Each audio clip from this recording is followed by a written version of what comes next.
Hey Internet, welcome to another episode of the Jongravesshow, and today I just got done looking at Naruto, Gaiden, the 7th Hokage, the Naruto Chronicles 2278, 229, and apparently this week we learned about the social Darwinism of how Naruto has leapt upon the grounds of actual cloning, which, if anything, they're like, these clones, they're normal people. Apparently, you actually take parts of a person and then you grind them up into a little foster tube and then you turn them into people.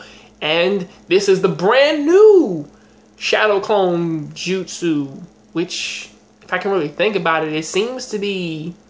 I can see it has its benefits of saying, like, okay, now I have an actual clone of myself, and it has its own consciousness, its own, like, ideas and everything, and, you know, it does have all my skills and everything, which I do believe that's what it has.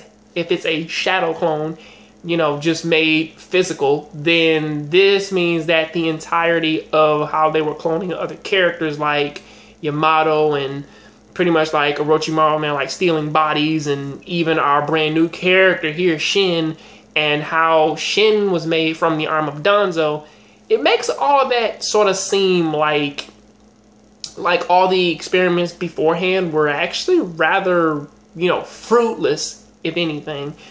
But I do sort of like how that they do necessarily present the idea of saying that this is just a means for humans to pretty much cheat death and clone themselves and constantly keep on living, because like when we die, we live on through our offspring.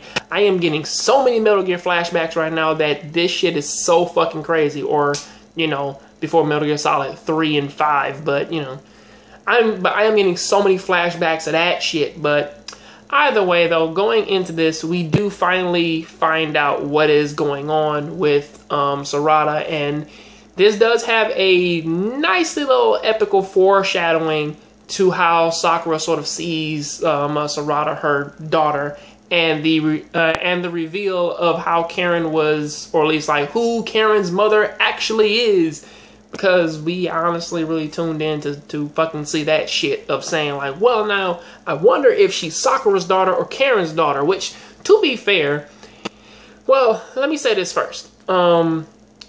Naruto, Suigetsu and Jugo, or at least Jugo goes and takes them to Orochimaru, and Suigetsu does the test to show that Sarada is Karen's daughter. And because of that, Now Sarada is crying, saying that she doesn't know anybody and that like everybody's lying to her and all this craziness, which I will touch on that in a second. But for what's going on right now, though, is that going into the whole thing of why Naruto, why he wouldn't know if Sarada was actually what's-name's real daughter or not.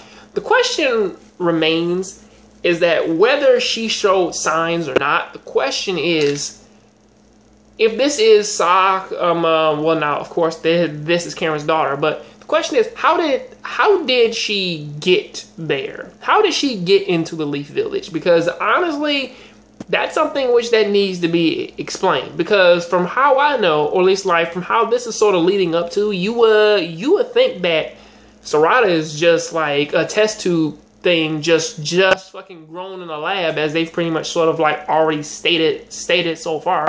I mean, it's almost like Orochimaru, he had some like old dude Sasuke essence cologne just lying around, and it had like some Karen juice just lying around somewhere, or maybe like a few hair follicles or some shit, and they just mixed it in a jar and then made that, and then told Karen about it. She gave it to Sasuke, and then Sasuke just walked it over into the Leaf Village and handed it over to Sakura and said, "Good luck, bitch, I'm out." And that's pretty much just how this sort of played out. I mean, I don't know how she got there, because whether Naruto saying that he didn't know, the question remains is, if she wasn't pregnant, then where the fuck did she come from? Or you just didn't give a fuck and was like, well, they're both married, and so I just play it off like that. But either way, though, touching upon like the last part of whatever happened in this episode of Sarada saying that she doesn't trust anybody now because of reasons and calling Naruto a liar. Who fucking cares? Who cares? I mean, you have a mother at least, and either way, even, well, now, to be fair, is that like you actually have people who actually care about you. Obviously your mother,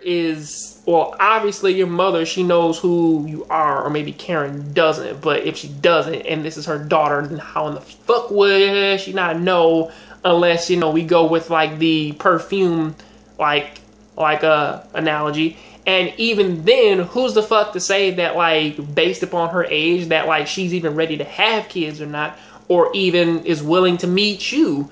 So that is also another question. And also, Sakura's doing all this shit for her, so it's really crazy for her to fucking say that, along with Naruto, who's also trying to keep her ass safe. Which is really strange to me, because she's acting like a adopted kid who's just like acting out because they just want to know their parents. But then they meet their parents and then they just start blaming them for shit. That's just how she sort of comes off right now.